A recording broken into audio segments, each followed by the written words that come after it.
right, great. All right, Roman, thank you for joining us this morning on with Cure IBD Foundation to where we interview people who've cured themselves, and you've been one I've been tracking for a while, so greatly appreciate your time this morning. Absolutely, Joel. It's wonderful to share presence with you and connect with you on this subject. Thanks. So I know you shared a little bit in our last phone call, and going back, tell us about when you were first diagnosed and what the doctor might have recommended as a treatment, or what worked, what didn't work. Well, I first was diagnosed when I was 12 years old, and I have been at that time already experiencing about two or 3 years of severe symptoms, and the doctors had difficulty diagnosing me because disease is a somewhat elusive condition from what I understood later. And actually, um, what I found from my parents is that it's possible that some of the first symptoms I've had for it was when I was already 3 years old. And then it got worse with time. And then when I was about 12 years old, it was very difficult with all kinds of unpleasant symptoms such as blood in the stool and spasms. And it took a while for the doctors to diagnose it, and then once they did, they started putting me on different pharmaceuticals. And that went on for about 8 years or so. And Remember which pharmaceuticals you were on? I remember that the last pharmaceutical they put me on was Asacol. Uh-huh. That was the last one. This is here in the States, or this was in Israel? That was in Israel. Yeah. And how did you do on Asacol? On Asacol, I did not do well, to put it lightly. But basically, at first it was working. But then, as with many pharmaceuticals, the effects start to diminish. And then basically I ended up starting to feel worse with the pharmaceutical than without it. And at that point, the doctor that was my overseeing physician at that time, he basically told me that he will discontinue all pharmaceuticals for me, and if I continue to feel worse, then they will have to operate on me. There will have to be a surgical procedure to remove a portion of my large intestine. Mm-hmm. That definitely was not very appealing to me, that option. Sure. And And so I'm assuming maybe at this time you might have started researching alternatives. How did you come about to, from the doctor recommending you surgery, what other research were you doing, or maybe not? How did you come to find anything else that you tried? well, from that point on, I started to really look for alternative healing modalities. And I started to look into the different avenues. I started looking into yoga and Chinese traditional medicine. I started looking into transpersonal psychology because many people have told me at that time that the condition is very psychosomatic, and I myself have experienced the case of worsening symptoms when I was very stressed out, or when there was a lot of anxiety in my life. And eventually, that brought me to the Amazon rainforest. So to me that's a very large jump. How did you come from, maybe this is psychosomatic and then some Chinese medicine and then the Amazon rainforest? Can you connect the dots? Well, I started to experience some benefits with transpersonal psychology, and then I started to experience some benefits with psychoactive substances that I was introduced to. We're doing this self-exploration and were involved in psychological research with the help of them. And then at a certain point, people told me that there is this very ancient civilization and culture that exists in the Amazon rainforest that works with healing of all kinds of physical health conditions, and at the same time utilizes many different medicinal and also sacred plants which can be psychoactive, that can help to bridge that gap between the mind and the body. Mm. And so you discovered this ancient tradition in Amazon, but you're still in Israel. No, And at that point I was in the US already. so you moved to the U.S. Okay. I moved to the So you US. were doing some of the experimentation here in the States. Mm-hmm. Got it. Yes. Um, and then so you discovered this outside world that might be able to heal you in the Amazon, and what happened next? Well, once I arrived to the Amazon rainforest and started working with the local native healers there, it took about 8 months of a lot of different treatments with medicinal plants and a lot of detoxification and purification on many levels. And that definitely includes emotional levels. So there are a lot of um, emotional traumas and different issues from my life and interaction with my family that I had to resolve. And then after about 8 months, I went into full remission from that health condition. And I have been in full remission ever since. And it has been by now about 15 years. Wow, Mazel tov! Congratulations, that's great. Um, So when I was listening to your video this morning, you'd mentioned that in those 8 months time, you encountered what you call black magic, and I interpret that to maybe be charlatans who maybe were maybe more ego based and were not coming from the heart and really helping. Can you explain that journey? Sure.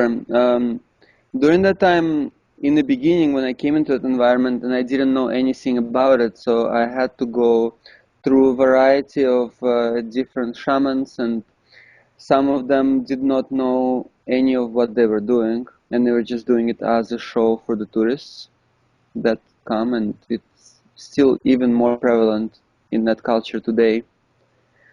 And some of them were actually what is considered in those traditions black magicians who had some knowledge, some limited basic knowledge that they utilize for their own egocentric purposes, and they utilize it to gain powers and manipulation, and um, used the people that approached them. Do you think your 8 months of healing journey might have been more expedient if maybe you hadn't run into that side of the equation? It's hard to say. It could have been more expedient, and at the same time, that was also something that allowed me for a deeper introspection. And I already came with a certain tool bag, so to speak, of transpersonal psychology. So that gave me a certain ability to deal with the experiences and really recognize greater meaning and lessons in them. So. Today, I definitely see how that is possible. It's definitely would have been possible to go much quicker through that process. However, I still recognize that it's up to each individual, and it's not really about um, the how quick one can heal, but how effectively one can heal. Hmm. And sometimes that requires time to integrate and process and arrive to certain conclusions that will affect one's whole being. Got it. So stepping back, I feel like I might have missed something important. So you're experimenting with things in the States. one day, and then sometime later you wind up in the Amazon. How did you make that connection? How did you find contacts?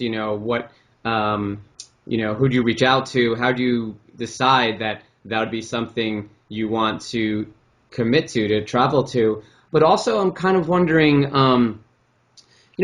during your healing journey or during this commitment to go, many, many thousands of miles south, did you have any doubts in your own healing? As you were learning, I'm curious of psychological willingness to accept the healing, before, during, and after. Hmm. Well, at first, when I was in the US and beginning to hear about this ancient culture that involves healing with medicinal plants and helps one to find the source of the condition on many different levels of one's being, um, I was just open to that idea, and then I started to hear more and more about that, and it just started to come from different channels, different people, and it was just interesting how suddenly my world became just flooded with information about the Amazon rainforest. And at that point, I was also doing some spiritual, psychological work on myself that involved facing my fears.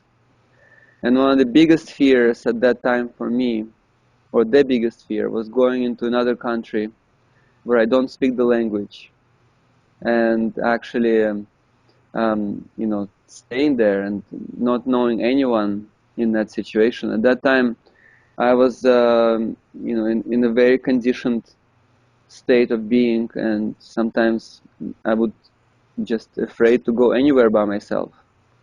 And so that seemed to have been the greatest fear that I had at that time, and I decided to face it and go into this unknown environment, into an unknown culture where I didn't know anyone, and find my way. And at first I didn't have the intention to go and stay there for a long period of time. I just went there to just check the territory, see what's going on, and explore the possibilities.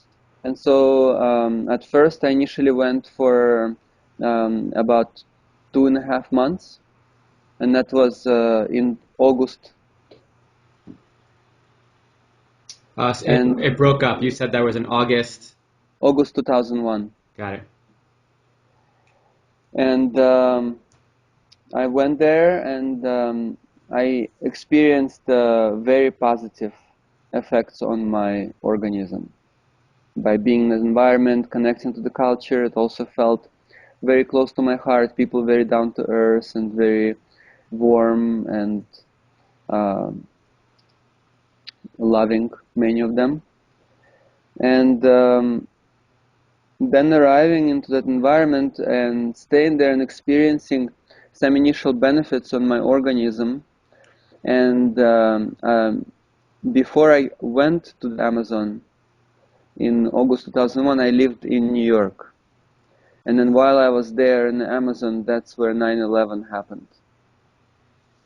And that was a very strong sign for me that I'm supposed to be there in the Amazon and not in New York at that time.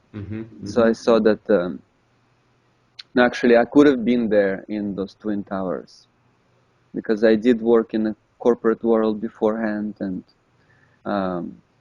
so if I did go another route, I could have been there in the tragedy of 9/11, and so that was a strong sign for me that I was on the right track and I was following my heart and really willing to face myself in that environment. Right. Yeah, I would take that as a strong sign too. So you mentioned the word organism. What's your definition of organism? You said my organism. Well, the organism is the connection of the human body with the mind and emotions. So it's that whole being that I perceive as the organism. So maybe the intersection of mind, body, and spirit relating to yoga. Sure. Okay. And so your story about fears is fascinating to me because I find I really enjoy facing my fears, and I find I used to teach yoga, and I noticed in the first couple months, every time I had to teach a class, I had to go to the bathroom first. And same with I have a hobby where I like giving speeches with Toastmasters. Same for the first couple months, I had to go to the bathroom before. It was just this strong pain and urge. Now it's since subsided because the fear has subsided. Did you notice any intersection there between fears and something in the stomach maybe rumbling or somewhere else in the body? Yeah, definitely. Um, the fears connect to different energies, to different subtle energetics in the body, and just like other emotions and feelings. And so if there is something that is being triggered in the body, it means that it's not just about the external situation, but the external situation is acting as a certain catalyst. So would you say there's a message there for someone to either, I mean, it's your choice, right, to ignore or listen, but Mhm. there's maybe a message there to on how to further grow, how to further heal yourself. Sure. Yeah, to bring awareness into those areas and to really face those fears in nurturing and loving way. Hmm, got it. Yep. So Um, what you're saying about yoga definitely makes sense. It's just yeah, it's a good it's a good way to face the fears. I agree. Um, I don't know if my students would agree having to wait for me sometimes, but I would agree. um, so So going back a little, so you mentioned you were experimenting in New York and then deciding to, on your own, which was a huge fear, go to the Amazon. But I'm still, what I've noticed with myself and with others is actually a question came from one of my colleagues here with on the foundation. The psychological willingness to accept the healing, and what he means is, you know were there any doubts that, here you have, just rewinding a couple years, you have this Western medicine doctor saying, we should perform surgery. And, maybe you had some follow-up interactions with others in New York. I don't know. And I think in your video you mentioned a second opinion was down in the Amazon. But did you ever kind of on the inside have any doubt, like, this is weird. Like, here I am in the middle of this foreign country with these guys dressed funny in the forest, and they're claiming they can heal me. I'm presuming that that's might have what happened. Hmm. Was there any internal doubts that this is just not Hmm. correct, that it's going to do more harm than good? At that point, that was already a few years after that Western medical doctor have gave me his opinion, and it's been a few years of my own individual journey of healing and transformation. And so at that point, it was no longer about the external healing. It was seeing how I could be in that situation and circumstance, and I could receive some support from the indigenous people and the healers, and at the same time seeing how I myself was fully responsible for that process. And so at that point, there were no doubts, because there was already this process of deep introspection and reflection and really seeing, how that could happen. And then upon coming to this ancient culture, because with the, um, psychedelic, and within the psychedelic environment in New York, definitely I had doubts, because it's a fairly new movement, and it's still in the phase of exploration and research. And at the same time, upon coming to the indigenous culture, I saw that it was thousands and thousands of years of human experience. And it was no longer something that was within the exploration realm. It was actually proven methods that within the hands of skilled healers, could bring only benefit. And so upon coming to that culture and then starting to see glimpses of that, and eventually meeting people that were more and more trained and skilled, then there was no doubt. And then seeing also how I myself was fully involved and responsible for that. Got it. What I find for myself and likely others listening, that, with the benefit of the interview and with the benefit of the internet, I mean, and the other interviews, there are so many treatments that claim, if you do this, whether it's, naturopathic doctor, supplements, cannabis oil, fecal transplant. There's so many treatments nowadays that can treat all sorts of ailments, particularly Crohn's and colitis.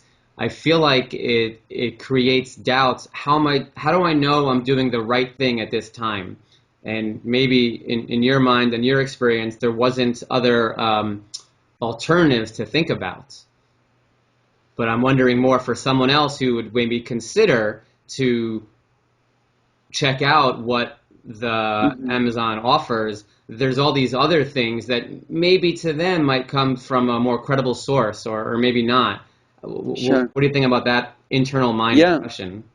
Yeah, I think that it's good to question. And in my own case also, I've done a lot of exploration first and checked out many different methods and practices, and then found some things that were more effective for me, some things that were less effective.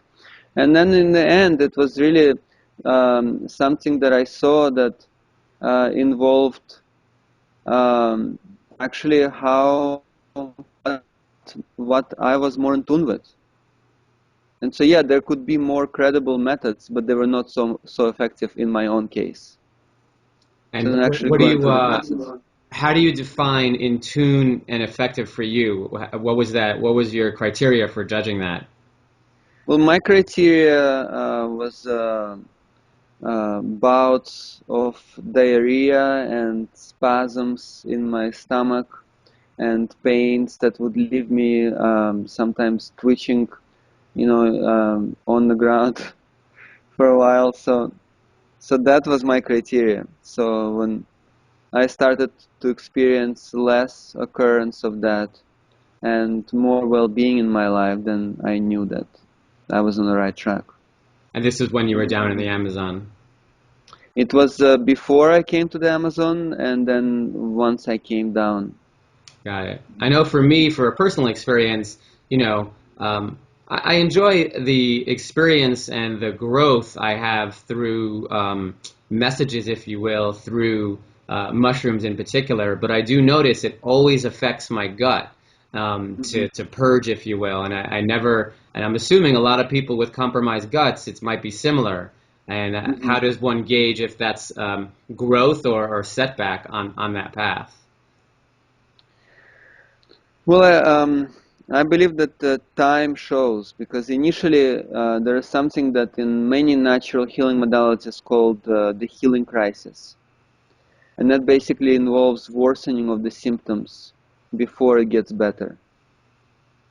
So there definitely has to be some time allocated to exploring a certain modality in order to see how effective and beneficial it is, because at first the symptoms might actually be brought more to the surface and someone may feel worse, and then it will start to become more and more um, better state of being and well-being. Right. Did you find that your diet played a part in your symptoms, either in Israel or New York, or even when you were in the Amazon? I started actually change my diet more so when I came to the Amazon. I started to do some modifications when I was still in New York. But once I started to do serious diet modifications, I definitely found that it had a major impact. And at the same time, it also had to do with just being in a different environment. and the combination of factors that made a difference. And yeah, it was the lifestyle change together with the diet modification. Got it. So does that mean you're on any sort of restricted diet today? I wouldn't see it as restrictive. It's just over time I found the diet that I feel the best with, and I feel right with that diet. You know, a big part of it was actually to find alternative source of satisfaction and happiness rather than just food. Where before, I was very habitually conditioned to a to certain types of food that were like comfort foods, and mostly it was comfort foods not for my organism, but it was just so that my ego would feel better. So does that mean And you do or do not eat matzo ball soup? sometimes I do. Actually, I find that right now, I can eat pretty much anything without any negative side effects. But at the same time, I know how that affects my organism and well-being in in a greater scope. And even though it doesn't cause any specific side effects, I do feel just energetically more aligned with certain foods. Right. So what's a typical diet for you nowadays? Now that you're in the States and you have access to all Hmm. sorts of foods, from fast food Hmm. to healthy food, what do you typically eat? Well, one thing that I found that my organism does not react well with is milk products and also eggs. Hmm. And while it doesn't really cause me any physical discomfort right now, but I do find that my body gets filled with phlegm. And so um, I found that um, I feel a lot better when I avoid those products. And so I started avoiding milk products and eggs, and felt a lot better as a result. And nowadays I eat fish. Occasionally I may eat some pasture raised um, meat, but that's just occasionally, especially when I feel anemic, or if I'm somewhat depleted of iron. And I don't know if you're probably familiar with that, but a big part of Crohn's disease is depletion of iron. Right. And most of the time I feel quite well, and I don't have a sense that I'm anemic. But once in a while, especially when I do a lot of physical activity, I find useful to eat some pasture-raised meat. And otherwise, I eat lots of green salads and soups and all kinds of uh, home fermented products such as sauerkraut or kimchi.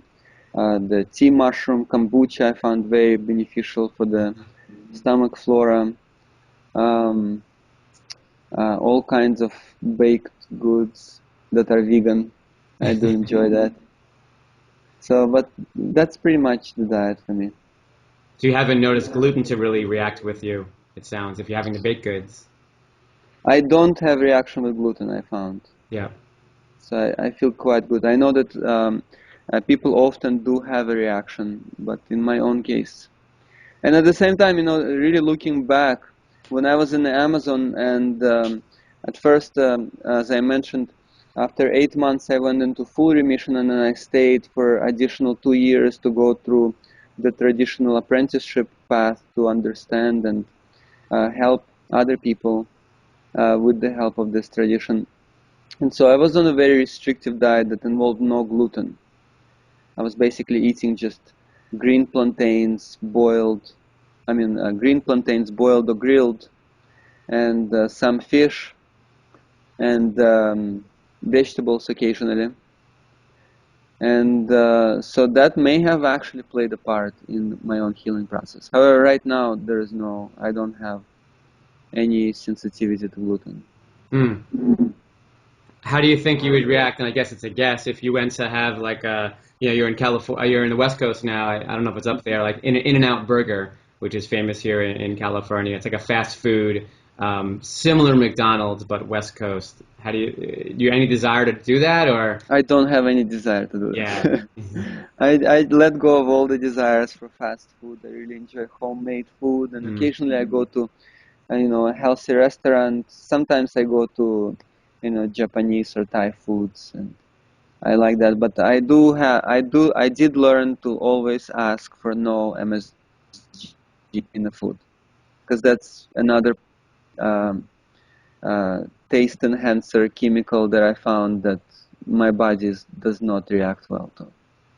Got it. So when you're at Japanese or Thai, the only restriction you have, aside from the dairy and egg, is the milk product and the egg is MSG. Yeah, definitely. Yeah. Cool. So earlier you mentioned that there were other alternative treatments that you've tried and explored, and I think I read that you've explored TCM, traditional Chinese medicine. Mhm. How did that go with the other alternatives that you tried prior to um, the Amazon, I guess? Prior to Amazon, I found some benefits in traditional Chinese medicine, and I started exploring it a little bit also from the perspective of Qigong. And the Qigong practices also really helped me to start grounding myself in my body, to start exploring, just the ability how presence and breath can affect my well-being. And actually, one big part of my own healing process involved learning, relearning how to breathe and how to breathe in specific ways, and especially deep diaphragmatic breath, just like newborn babies breathe. And so that actually, I see, played a big part in my own healing process. Initially, it was very painful for me to breathe because I noticed certain patterns where I would get very um, rigid, and I would tense my stomach under stressful situations. And my stomach was very tense most of the time. And that actually created this blockage where no oxygen or blood could come through. And um, the Crohn disease is actually those lymphatic knots that form in the lining of the large intestine. And once I started breathing into my stomach, at first it was extremely painful. But then the more I was breathing, the more I felt that those healing agents would come into my stomach together with the breath and the blood circulation, and then I started to feel a lot better as a result. And this is one of the reasons you're here and you're touring right now. You're teaching these methods. Is that correct? Sure, absolutely. So for someone listening to this video who maybe wants to learn this but is unable to join you on the tour right now, I don't know when we'll publish this video, probably in a couple of weeks. What do you recommend as far as learning these breathwork techniques that are very beneficial? Well, the breathwork techniques, I believe, are available also within the yoga community and also the traditional Chinese medicine community. In our institute, we have developed over time a distance healing program, which is actually a prerequisite for anyone who wishes to come to the physical location of our institute in the Amazon to heal, and allows people to start implementing changes in their own habitual environment where they're more comfortable, and gradually to just come into that without that being a shock when they go into this different world, and just start go through very strict regimen, which is very difficult sometimes. Mm. So And so what does the remote healing program look like for if someone was curious? The distance healing program involves several parts of it. So one part is a nutritional program that is tailored according to each individual and their condition. And of course, while we cannot really, not being medical doctors, we cannot prescribe or recommend, and we provide the information as educational, where people can choose it basically on their informed choices. And part of that is the nutritional program that involves certain dietary guidelines and supplements and medicinal plants that can be beneficial for that condition. Another part of the program is lifestyle modifications that people may also choose, such as implementing the certain breathwork practices or meditation or qigong or yoga or walking or running every day, or throwing out all the Teflon mercury-filled pots out of their house, or start going through certain heavy metal detox, which is actually often the case with these health conditions. There is a heavy metal intoxication. Then another part of it that involves locating the psychosomatic source of, and the practice involves dream interpretation. And so we work with dream. Oh, dream interpretation. Yeah, Dream okay. interpretation. Got it, yep. So the practice involves, again, the indigenous people's approach to dreams and how dreams affect our physical body. And at the same time, we utilize Jungian transpersonal psychology as a bridge between the indigenous perspective and our Western world. And so with the help of that, we often are able to find very precise sources of where the health condition originated. So we can find the specific time periods within the life of that individual, the people involved, specific situations that have created certain traumas or repressions that have affected the body in a deeper way. And then allow this information, once again, to be used as a catalyst for healing, for deeper resolution of one's own personality, for forgiveness within oneself and towards others. I've been fascinated by dreams, and I have a little journal that when I do, it's very rare that I remember them, and I would love to one day be able to lucid dream, perhaps. What do you recommend for someone who maybe doesn't remember most of their dreams? How do you interpret that? Well, actually, it starts at first with just having the intention to remember them.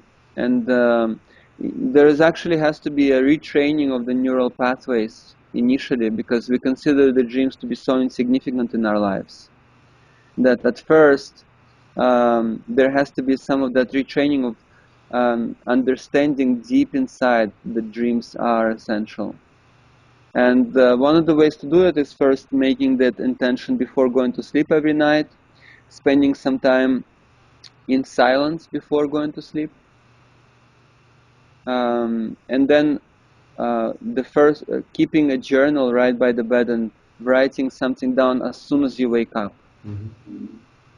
And initially you may not remember much when you wake up, and still writing down whatever you remember, even if it's just a vague sensation or some kind of a feeling, still writing it down. And you're writing it down not for the sake of having some content, but by writing it down, you're actually sending a message to your brain, letting your subconsciousness know that this is important for you. And then gradually you are retraining those neural pathways to the point where you start remembering more and more, to the point where people remember 5 or more dreams in greatest detail in a very vivid way.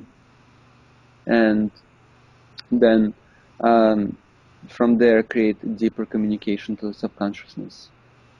Yeah, I'm definitely fascinated with the subconscious being our truth, our internal truth, and the body speaking our truth versus our mind, which maybe we're 10% conscious, something like that, 90% unconscious. Um, Mm-hmm. when I first heard of your story, I watched the Sacred Science movie, and then as luck would have it, I was invited to an ayahuasca ceremony, and I've heard so many stories of visions. I was a little skeptical because I rarely remember my dreams, and no surprise, my memory of the journey is pretty. I don't know about insignificant, but there aren't many details that I remember. You know, when people ask me how was the experience, I'll usually my first response is painfully beautiful is Mm-hmm. my first response. And one of the few things I remember, I mean, is swimming in a pool of my favorite things in life. And there were a couple other things that I recall, but yeah, I wonder stepping back and training my neural pathways to remember my dreams. Step one, maybe if I choose to go down that path again, would I have more of a access to the subconscious then? Mm-hmm.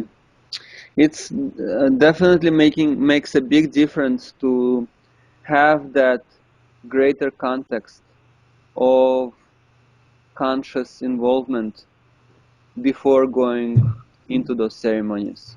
And traditionally, there has been a lot of preparation before people would go into those journeys, which is, not so much today. And that's a lot of the work that our institute is involved in, is really presenting the foundational pillars of Ando-Amazonian traditions that don't involve the sacred plant medicines, but are really essential for this journey of remembrance of one's own true nature, the journey of self-realization. And today it's overshadowed by this, the sacred plant ceremonies, which, are not really considered to be the main aspect of those traditions. In reality, they are one of the tools that is utilized, but it cannot substitute the consciousness itself as the main healing agent. Mm. And that's also, the fact that our Western culture is so infatuated with um, the visionary aspect of it is also part of it, because in the Amazonian tradition they are not considered to be psychedelic experiences. They're considered to be sacred plant medicines, and the visions are not really seen as the main focus in them. Actually, the main focus is connecting with your own organism, connecting with your body, connecting with your feelings, with your emotions, feeling the the vibration of life streaming through the body. That's actually considered to be the main focus, is really being with oneself. However, Yeah, our Western culture definitely tends to misconstrue things somewhat. yeah, there are definitely groups that prefer that the psychedelic aspect versus the healing aspect and the self-awareness Mhm. aspect. What drew me to it was strictly your story. You know, here's a gentleman who says he cured himself, and I have something similar, ulcerative colitis. I'm like, let's Mhm. give this a go. And as Mhm. far as preparation, it was done in a sacred, you know, healing kind of ceremony. Um, and the biggest preparation was the dieta. You know, I Mhm. changed my diet significantly for I think it was 1 or 2 weeks. But as far as self-awareness, there was definitely some intention work, but it wasn't a big part of at least my personal experience. I mean, I took some notes, but it wasn't as deep as perhaps you described. Mhm. Yeah, and then also, of course, the integration part. Okay, once I had this experience, how I'm going to bring it into my life? What does it really mean for me in the daily experience, or moment to moment? How I'm going to approach my life?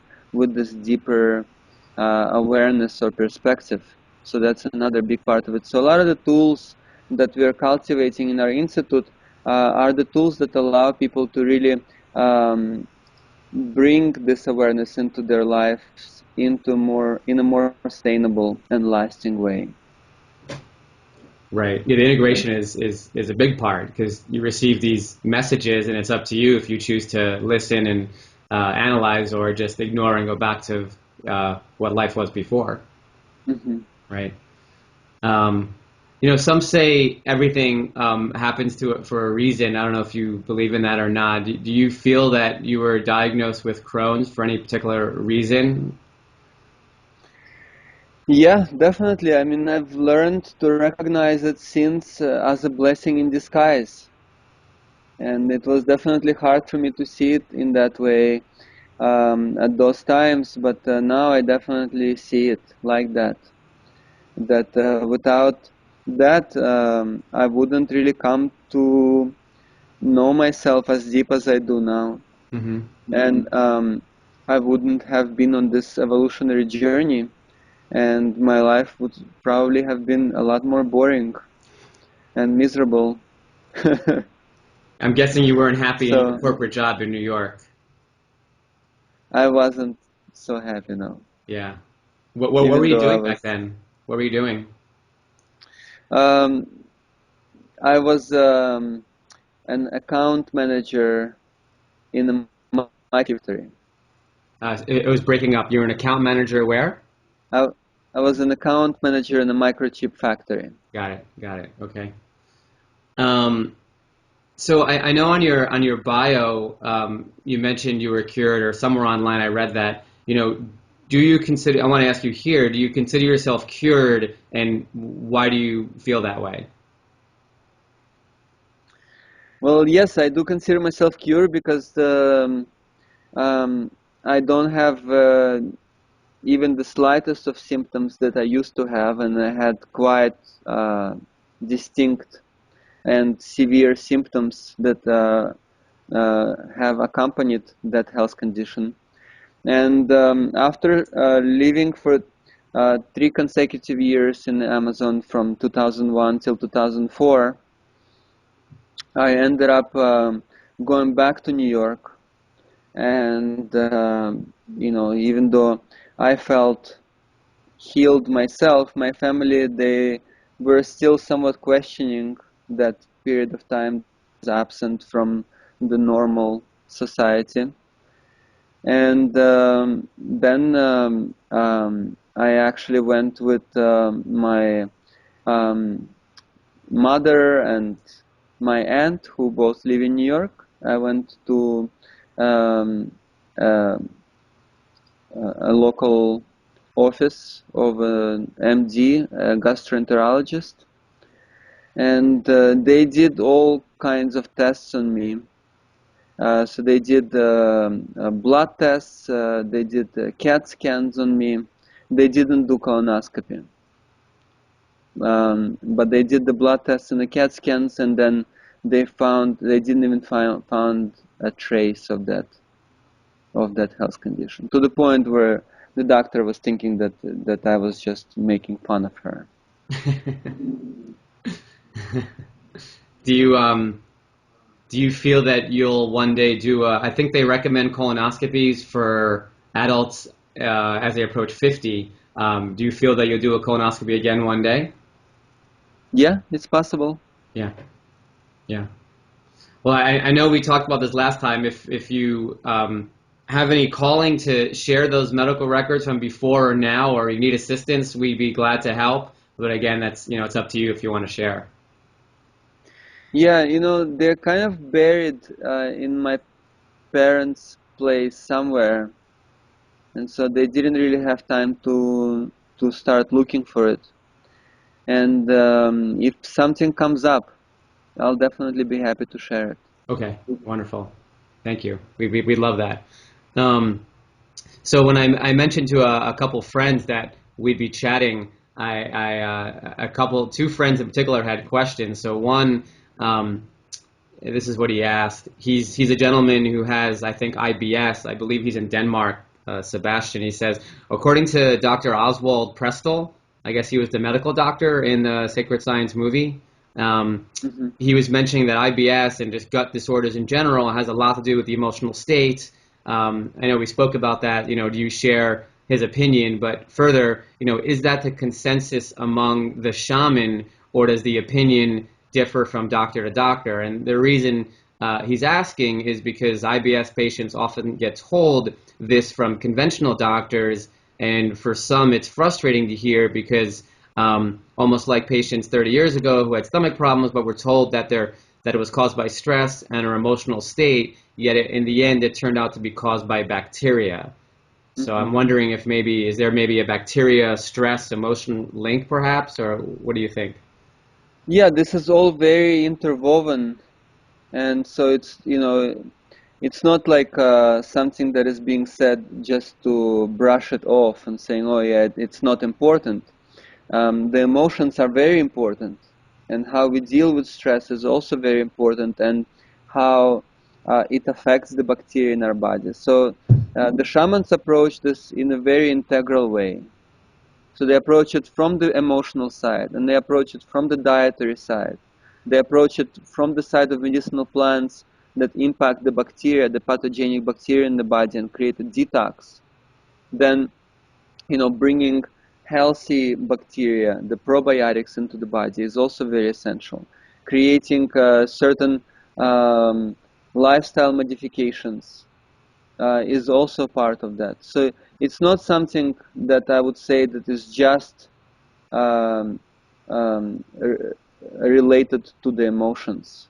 Yes, the emotions are very involved and are a part of that.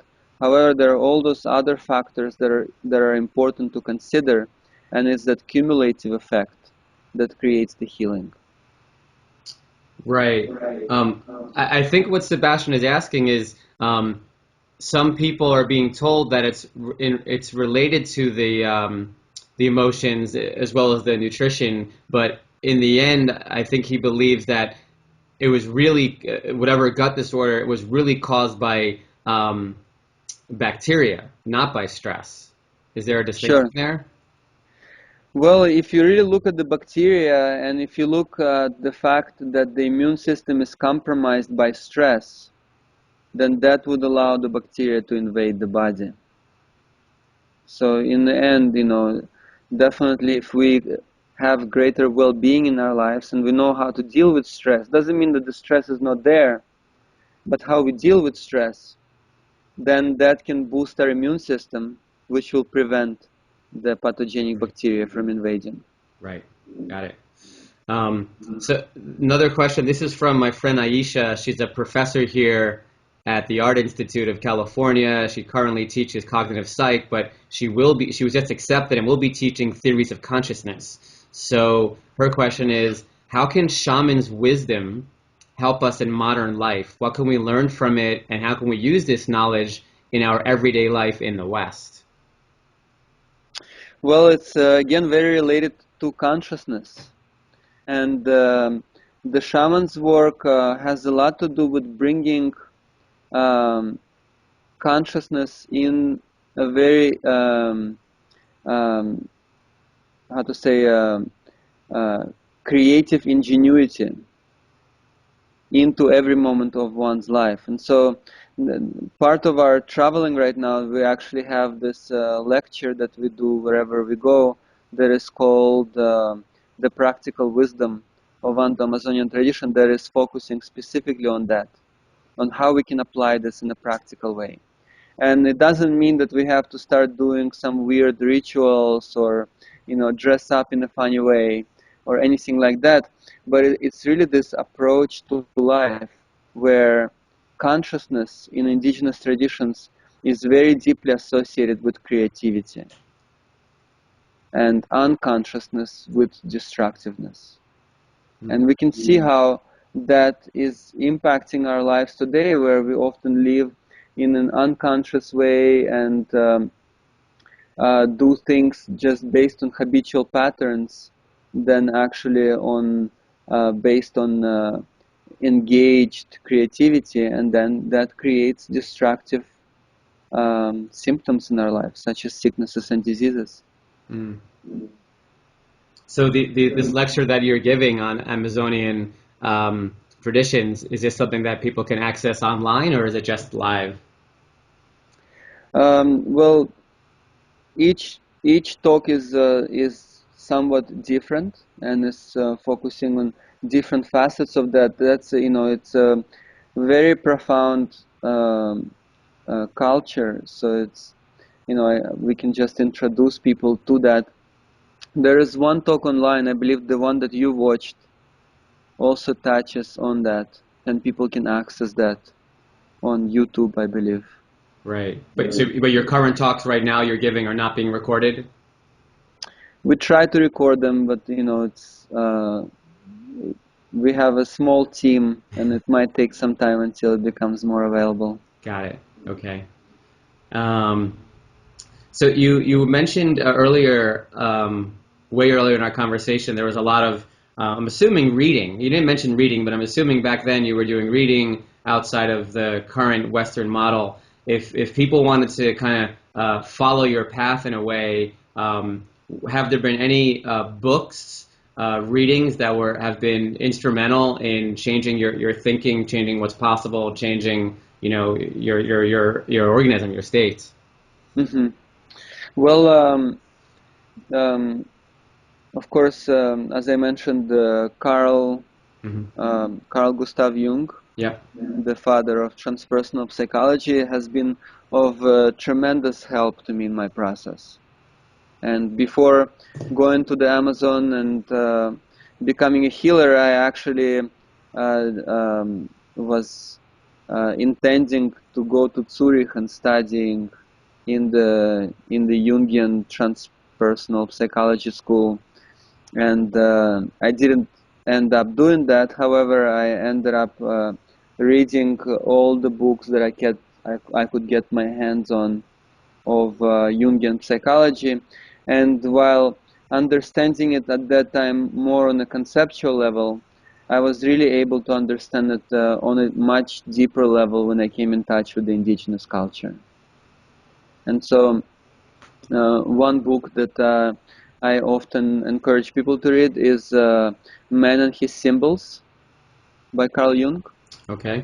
And in that book, he also introduces people to this idea that actually sicknesses are psychosomatic in a way where if I cannot go on in my life because of some psychological issue, that may actually impact my physical legs. Or if I cannot digest a certain situation in my life, a certain occurrence, that may actually impact my physical digestion process. Hmm. So that's a good book to read to just gain this deeper insight and perspective into this process. Great. I'll look it up. Then there's another author that I found to be also very helpful, who has been also working with the indigenous perspective and is very similar to the practices that I've encountered in the Amazon rainforest, and that's Arnold Mindell. Does he have a particular book in mind? I think he has a book that's called Process-Oriented Psychology, Okay. and another book is Working with the Dreaming Body. Got it. And that's same author. Same author. Okay. It's Arnold Mindell, PhD, and he's Okay. a doctor that is actually, from my understanding, he is able to bring people out of coma sometimes just by communicating to their unconscious um, symptoms and behavior. Wow. That's pretty impressive. That's amazing. Hmm.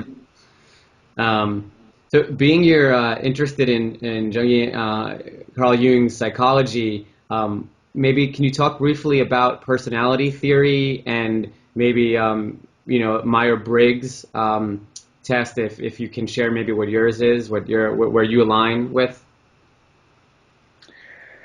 Well, the way that the indigenous culture approaches personalities, they see that personality is this um,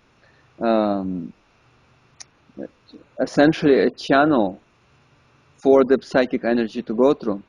And if the personality is conditioned, it basically starts to distort the natural life force that goes through our being, and then creating all kinds of issues and problems in one's life. And so in that way, the personality is related to the ego in the indigenous culture. And indigenous culture is not about the annihilation of the ego, but it's about the transformation of the ego. The transformation of the ego from being a capricious master that only cares about its own quirks and likes and dislikes without the consideration of the greater well-being of the whole organism.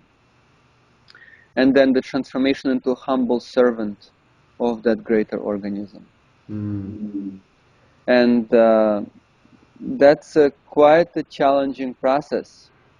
And in that process, the personality has to really become more flexible and adapt to those universal energies that are involved in our upbringing, in our organism. And then rather than the ego distorting the natural qualities of the organism, the ego learns how to express them. And that's the 180-degree turnaround. Yeah, that's a big transformation. Have you taken the Myers-Briggs test? I'm not sure what that is, actually. Okay. It's a personality test that's popular here in the States to see where you are on the personality spectrum. Sometimes employers use it. A lot in the entrepreneur world, I've noticed, to see where you align or not align, just for expediency versus challenges of working with others.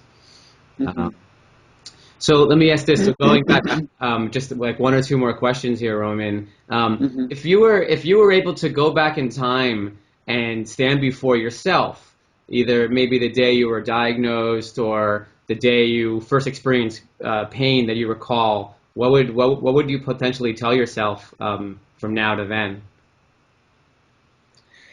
I would tell myself to be present with it, not to fight it or push it away, and actually see that it's an opportunity for greater love to come through. And so rather than fighting it, actually embracing it, which I've learned allows the healing to take place. Sure. So what would you tell, of a similar vein, what would you tell someone who is listening right now, they themselves don't have the condition, but maybe a loved one or a sibling or a relative has it? How would you have them translate that message to the individual who's really suffering and beating themselves up? Well, I would encourage people to cultivate this support in terms of just presence, of unconditional acceptance. That's a very strong condition, not unconditional acceptance. Big shifting mindset, like you shared earlier. It's a 180-degree shift for a lot of people. Yeah, very much so. So if someone listens to this video and feels very called to maybe experience something that either you offer or experience the same path that you took, how can someone get in touch with you or get in touch with your organization? Well, they're welcome to explore the website of our institute, which is paititi-institute.org. And then they're also welcome to get in touch with us through email that is available on that website. They can also apply to the different programs that are presented there. And as I mentioned, the distance healing program, or some of the programs that we have in our center in Peru. So people are welcome to communicate and to apply or to check in with us in that way. Great. I'll link the video to this video. I know I've checked out your, not the video, your website. So you mentioned apply. Do some people maybe not qualify? Definitely, we receive the applications and then we review and really make sure that this is something that we feel confident Mm, about working with, and we may direct people to other sources or other places if we don't have much experience with a certain condition, or if we don't feel confident that we can take them on at this time. got it. Got it. Great. Well, thank you so much for your time. I really appreciate it. I know we went over the hour here. Is there anything else that you'd like to share before we sign off? Um, no, just also much gratitude and appreciation for the work that you're doing, and I feel that it's really essential to step beyond your own limitation or your own condition or sickness, and really work towards the greater benefit of others, and then Yeah. that What's that saying? The between illness and wellness is difference between I and we. yeah, I like that. That's a good one. Me too. Yeah. Well, thank you, Roman. I really appreciate your time here. Yeah, absolutely, Joel.